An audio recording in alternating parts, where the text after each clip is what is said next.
এই নির্বাচনে আওয়ামী লীগ নাই, কিন্তু আওয়ামী লীগ একটি বড় দল, তাদের ভোটার রয়েছে, তারা কি করবে? সামাজিক একটা সম্পর্কের ব্যাপার আছে।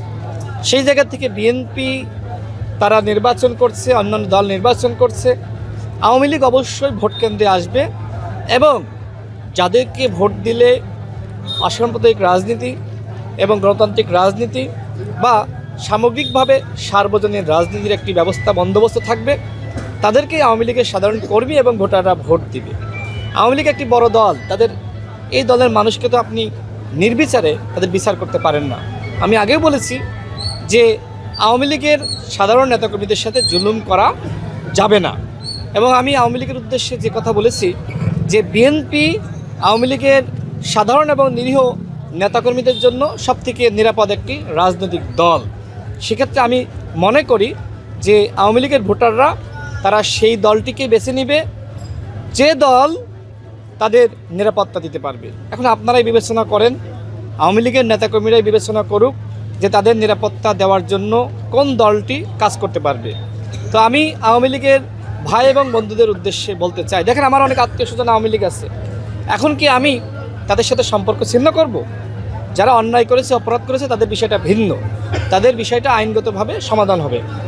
কিন্তু যারা অন্যায় করে নাই, যারা এখনও পর্যন্ত বাড়ি ঘরে বসবাস করছে, অবশ্যই তাদের নিরাপত্তা দেওয়া আমাদের দায়িত্ব, এবং আওয়ামী লীগের সেই সকল নেতাকর্মীদেরকে আমরা সে ধরনের নিরাপত্তা দিতে চাই। গণ অভ্যুত্থানের পরে আপনি দেখেছেন যে সাবেক এমপি আনার সাহেবের মার্কেট কিন্তু দখল করা হয়েছে। এখনও পর্যন্ত যারা গণ অভ্যুত্থানের পরে মনে করেছিল যে আমরা এমপি হয়ে গেছি, তারা কিন্তু সেই মার্কেট থেকে ভাড়া তুলছে। আপনি সাবেক এমপি আনার সাহেবের কন্যা ডরিনা আপার সাথে কথা বলেন, তিনিই কিন্তু বলবেন যে কারা এখনও পর্যন্ত ভাড়া তুলছে।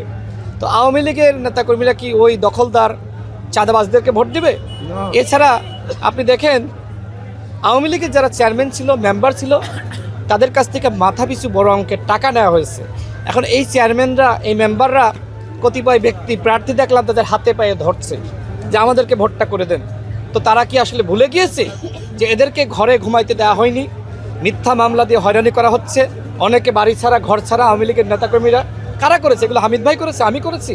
এগুলো তো বেল্টু ভাইয়ের সহধর্মিনী করে নাই, এগুলো আমাদের তো ভিপি ইসরায়েল ভাই করে নাই। যারা করেছে তাদেরকে আওয়ামী লীগের নেতাকর্মীরা প্রত্যাখ্যান করেছে এবং এই নির্বাচনে তাদেরকে ভোট দিবে না, এবং যারা আওয়ামী লীগের সাথে জুলুম করে নাই তাদেরকে আওয়ামী লীগের সাধারণ কর্মীরা, নেতারা ভোট দেবে বলে আমি বিশ্বাস করি।